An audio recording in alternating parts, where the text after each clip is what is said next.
Santo. Es decir, si se dan cuenta en los dones ordinarios, realmente el don, por así decirlo, era para uno mismo, no se daba a conocer, aunque sí se logra reflejar si alguien tiene desarrollado algún don, ya que recordemos que todos tenemos los 7 dones, pero no tan desarrollados, realmente no es como que salieran a la luz. En el caso de los carismas salen completamente a la luz y nadie puede esconderlos en sí. Esa sería la principal diferencia, por así decirlo, pero no es como que sean dones diferentes, de hecho todo lo contrario. No sé si alguna vez han escuchado que todos los inventos de la humanidad son en cierta manera una extensión de nuestro cuerpo. Por ejemplo, la ropa es una extensión de nuestra piel, unos lentes son una extensión de nuestros ojos, un carro es una extensión de nuestras piernas, un teléfono es una extensión de nuestros oídos y boca, y así hasta seguir infinitamente. Pues algo similar ocurre con los dones extraordinarios, ya que estos son dones que son extensión de los dones ordinarios, como por ejemplo tenemos el don de la sanación, que suele ser una manifestación exterior del don de la fortaleza, el don de la profecía, que viene del don de la inteligencia, o el don de lenguas, que viene del don de piedad. Ya que sabemos qué son, vamos a hablar de cómo es que funcionan,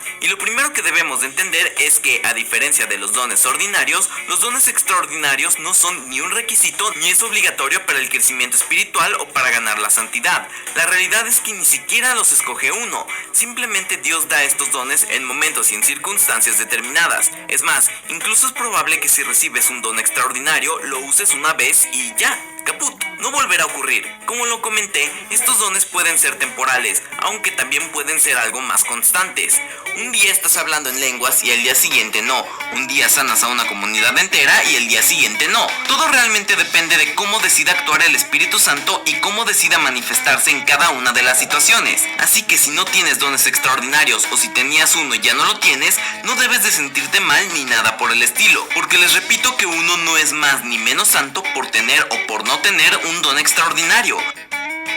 También es importante aclarar que un don extraordinario no es ni mejor ni peor que otro don, porque si Dios tiene la necesidad de un don en ese preciso momento, pero tiene la necesidad de otro don en otro momento distinto, ¿por qué vamos a cuestionarlo? Solo imagínense una caja de herramientas donde alguien cree que un martillo, porque hace más ruido, es más importante que un desarmador, pero luego llegas y necesitas armar un mueble con esos tornillos y solo tienes el martillo. No lo vas a poder hacer, o tal vez sí, pero de una manera muy cavernícola. Así que no se desesperen y acepten la voluntad de Dios. Pero viendo todo esto y pasando a nuestro tercer punto, sale la pregunta: ¿para qué sirven? Ya vimos cómo se manifiestan, pero la pregunta es ¿para qué? Pues en sí la respuesta a esto es que, como ya lo mencioné, estos dones no son para ti, son para servir. Los dones ordinarios son guías que, a pesar de que sirven para que sirvas mejor a tu alrededor, en general son para tu uso propio. Pero el caso de los dones extraordinarios no es así. Estos dones son completamente para servir. Claro que existe una excepción a la regla, pero hablaremos de eso más adelante. Pero por ahora quedémonos en que sirven para servir, valga la redundancia, edificar la iglesia y construir comunidad. En sí es para mantenernos juntos como discípulos de Dios. Y tú puedes preguntarte, ¿cómo une a la comunidad que alguien cure a una persona en un pueblo escondido? Pues el verdadero objetivo no es que esa persona sane, sino que esa persona sirva como testimonio y que así se transmite el mensaje de que Cristo, a través del Espíritu Santo, ha vencido a la muerte. Lo hizo de forma definitiva hace 2000 años y lo hizo de forma parcial y llamativa en esa sanación en específico. Así es como poco a poco nos damos cuenta que se va creando una comunidad de fieles con los cuales debemos seguir juntos a Cristo a través de la iglesia, tal como ocurrió en Pentecostés. Para eso son los dones extraordinarios del Espíritu Santo, pero como les comenté, hay una excepción. En este caso, a esa excepción vamos a nombrarla como don de lenguas. Cuando alguien ora en lenguas es una forma más directa de comunicarte con Dios, vamos a decirlo así. Es una oración más pura precisamente porque el Espíritu Santo interfiere para que así sea. Así que, aunque existe el don extraordinario para que alguien interprete las lenguas en las que ora alguien, generalmente el don de lenguas es para que uno pueda acercarse más a Dios a través de la oración. Una vez entendido esto, pasemos al cuarto punto, que es ¿cuántos y cuáles hay? Esta respuesta sí es más complicada que decir un simple número en concreto y ya. Verán, al ser manifestaciones externas del Espíritu Santo, en sí no tienen límites. Tenemos nosotros métodos estructurados los cuales posiblemente limitan al Espíritu Santo a actuar de diversas formas. Y no es como que seamos más fuertes que el Espíritu Santo, ni de chiste. Pero Él siempre ha respetado nuestro libre albedrío y si no nos abrimos a más experiencias, Él evidentemente no se manifestará. Pero la estructura nos da un buen parteaguas para poder entender mejor este asunto. De entrada, hay 3 orientaciones, por así decirlo. Esta están para instrucción de los fieles, para alivio de los fieles y para gobernar la comunidad. Aunque aquí me gustaría poner un cuarto que sería extras, porque no hay límites para el Espíritu Santo. Y sobre cuántos dones extraordinarios o carismas hay, en su epístola 1 a los Corintios, en Romanos 12 y en Efesios 4, San Pablo nos habla de 20 carismas distintos. Lo interesante es que si leemos la lista completa, muy probablemente nosotros encontraremos algún carisma que no sabíamos que teníamos. Les dejo en la pantalla la lista por si quieren buscar e investigar cada uno en específico. Yo no abordaré uno por uno porque se me iría todo el video en ello y muy probablemente sería muy aburrido para ustedes. A pesar de tener estos 20 carismas enlistados, recordemos que el Espíritu Santo no tiene límites en formas de actuar. Y es con esto que llegamos al quinto y último punto, y es que tenemos que hablar de los peligros de los carismas. Miren, en sí los carismas no son malos, es decir, ¿cómo un acto de Dios puede ser malo?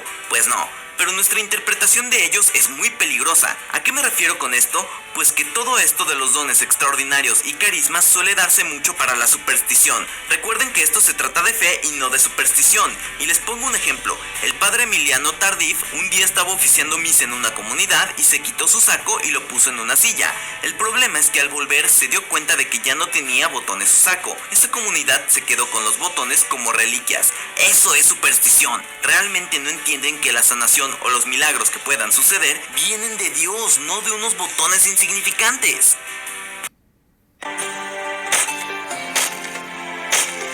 Lo hace, es el Espíritu Santo mismo. Y he visto un largo debate sobre si se deben ocultar o si se deben evitar dichos dones o no. Les seré sincero, ningún carisma debe de ser oculto. Se hicieron precisamente para unir a la comunidad y servir a la iglesia, así que no los oculten, pero sí debe de haber un discernimiento muy grande para saber si lo que están viviendo realmente viene de Dios o simplemente viene de nosotros mismos, por lo que debemos de tener mucho cuidado. Una vez más, fe sobre superstición, por favor. Por último, el riesgo que más preocupa a muchos es esa falta de humildad que se suele generar a partir de estos carismas. Mira, si tienes un carisma no es porque realmente seas más santo que alguien que no lo tiene, simplemente Dios te lo dio para una función en específico. De hecho, el padre Emiliano Tardif incluso lo consideraba algo humillante porque el que tengas un carisma es una manifestación externa de que nosotros simplemente no podemos solos. Me recuerda mucho a un juego de Mario Bros en los que después de morir muchas veces te daban una pluma que te hacía completamente invencible. En sí es el juego diciendo